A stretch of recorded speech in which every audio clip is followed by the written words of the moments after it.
चित्रकूट की धरती से स्वामी रामभद्राचार्य की बड़ी भविष्यवाणी।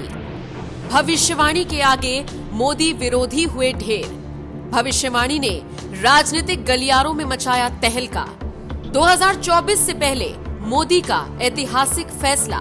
तीसरी बार मोदी कैसे बन जाएंगे प्रधानमंत्री, देखिए सिर्फ धर्म ज्ञान पर।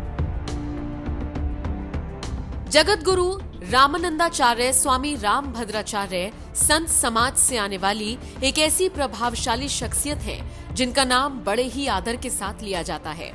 72 की उम्र तक आते आते स्वामी रामभद्राचार्य ने इस समाज के लिए, जरूरतमंदों के लिए और हैंडीकैप लोगों के लिए ऐसे ऐसे असाधारण कार्य किए हैं जिसके चलते भारत सरकार द्वारा वो पद्म भूषण से भी सम्मानित हो चुके हैं। चित्रकूट में स्थापित तुलसी पीठ नामक धार्मिक और सामाजिक सेवा संस्थान के संस्थापक हैं। ऐसे लोगों के लिए एक मिसाल है जिनके हौसले पस्त हो जाते हैं। आपको ये जानकर ताज्जुब होगा कि बगैर आंखों की रोशनी के आज 22 भाषाओं के ज्ञाता हैं, 200 से ज्यादा ग्रंथों के रचनाकार हैं और तो और बतौर कथावाचक इस दुनिया को अध्यात्म से जोड़ने का कार्य कर रहे हैं। सियासी गलियारों से लेकर संत समाज तक जगत गुरु रामभद्राचार्य की पकड़ कितनी मजबूत है, इसका अंदाजा इसी से लगाइए कि जब पहली बार बतौर प्रधानमंत्री नरेंद्र मोदी ने शपथ ली, उस समारोह में स्वामी रामभद्राचार्य की उपस्थिति दिखी।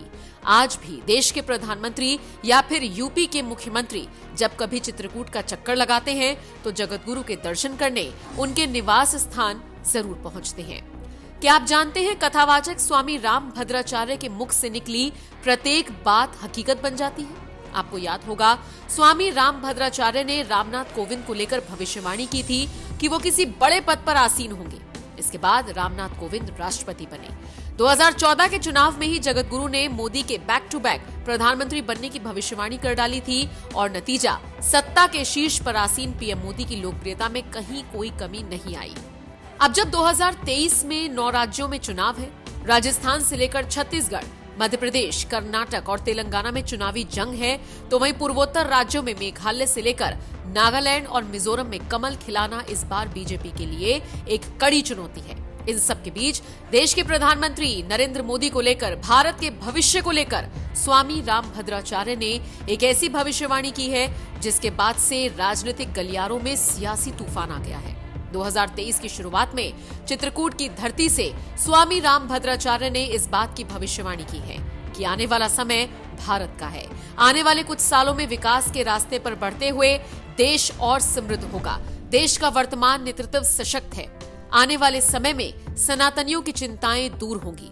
2024 के चुनाव से पहले देश में समान नागरिक संहिता लागू हो जाएगी। चुनाव से पहले विपक्षी एकता की बहुत अधिक संभावना नहीं है। नरेंद्र मोदी तीसरी बार प्रधानमंत्री बनेंगे और पाकिस्तान के कब्जे से कश्मीर का हिस्सा मुक्त कराया जाएगा। अब जो कि स्वामी रामभद्राचार्य ने अपनी भविष्यवाणी में समान नागरिक संहिता लागू हो जाने की बात कही है, ऐसे में आपका ये जानना भी जरूरी है कि आखिर देश को इस कानून की क्या जरूरत है। समान नागरिक संहिता की क्यों पड़ी जरूरत? अलग अलग धर्मों के अलग कानून से न्यायपालिका पर बोझ पड़ता है। समान नागरिक संहिता लागू होने से इस परेशानी से निजात मिलेगी और अदालतों में वर्षों से लंबित पड़े मामलों के फैसले जल्द होंगे। शादी, तलाक, गोद लेना और जायदाद के बंटवारे में सबके लिए एक जैसा कानून होगा, फिर चाहे वो किसी भी धर्म का क्यों ना हो। वर्तमान में हर धर्म के लोग इन मामलों का निपटारा अपने पर्सनल लॉ यानी निजी कानून के तहत करते हैं। समान नागरिक संहिता की अवधारणा है कि इससे सभी के लिए कानून में एक समानता से राष्ट्रीय एकता मजबूत होगी। देश में हर भारतीय पर एक समान कानून लागू होने से देश की राजनीति में भी सुधार की उम्मीद है। भले ही 2024 का चुनाव दूर है, लेकिन चुनावी जमीन अभी से बननी शुरू हो चुकी है। क्या आप भी तीसरी बार मोदी को ही प्रधानमंत्री के तौर पर देखना चाहते हैं? इस पर आपकी क्या राय है? कमेंट बॉक्स में अपनी राय हमें जरूर दीजिएगा।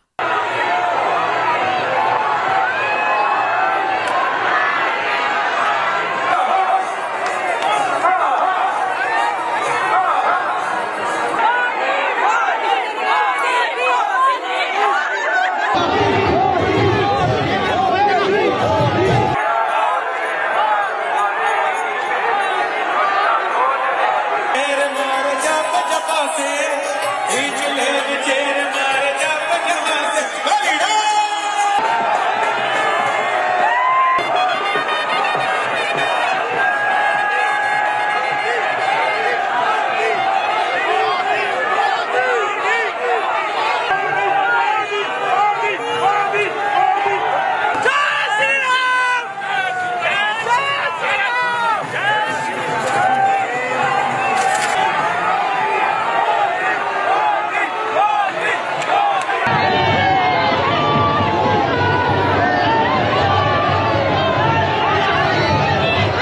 जय